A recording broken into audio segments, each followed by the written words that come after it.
Pemerintah Kabupaten Kuburaya menyampaikan jawaban atas pandangan umum fraksi-fraksi DPRD terhadap rancangan peraturan daerah tentang pertanggungjawaban pelaksanaan APBD tahun anggaran 2025.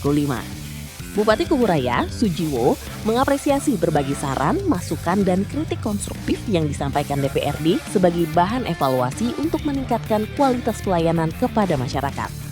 Menurut Sujiwo, pemerintah daerah saat ini menghadapi tantangan fiskal akibat berkurangnya transfer dana dari pemerintah pusat. Meski demikian, sektor pendidikan dan kesehatan tetap menjadi prioritas pembangunan Kabupaten Kuburaya.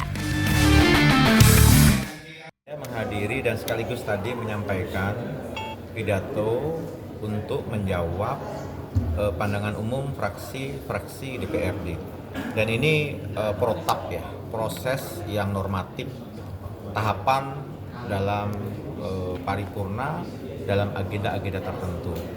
Dan melalui kesempatan ini tentunya saya mengucapkan terima kasih kepada seluruh fraksi-fraksi DPRD Kabupaten Kuburaya yang telah memberikan saran, ya, masukan yang sangat positif dan konstruktif.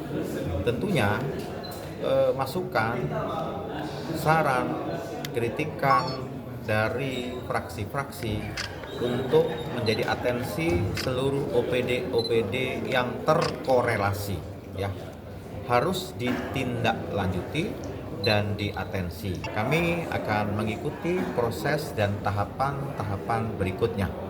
Kemudian tadi sempat saya sampaikan yang pertama tentang gambaran postur anggaran pendapatan dan belanja daerah tahun depan atau tahun 2027, di mana kita pasca pemangkasan transfer ke daerah, sehingga kita belum bisa secara baik dan maksimal untuk memberikan atensi terutama di bidang pendidikan dan kesehatan.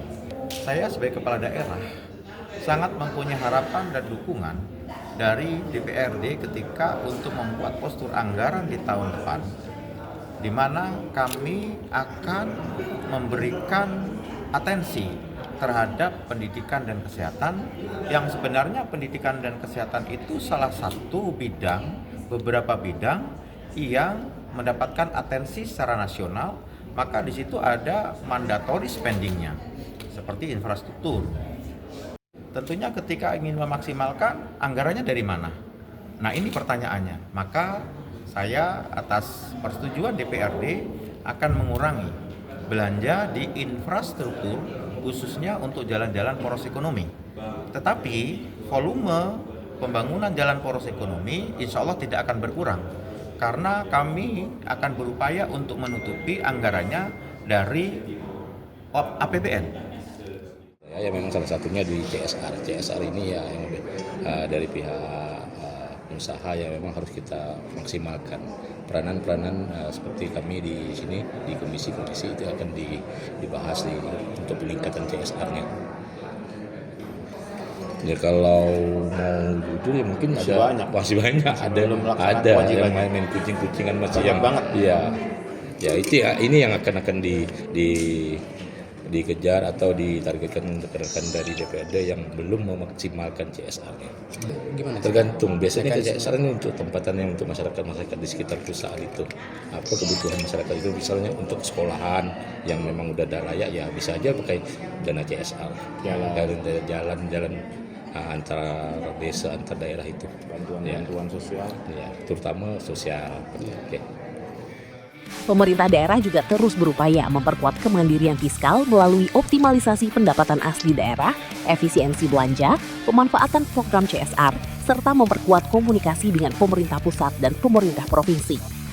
Melalui sinergi antara eksekutif dan legislatif, diharapkan berbagai tantangan pembangunan dapat diatasi demi mewujudkan pelayanan publik yang lebih baik dan kesejahteraan masyarakat Kabupaten Kuburaya.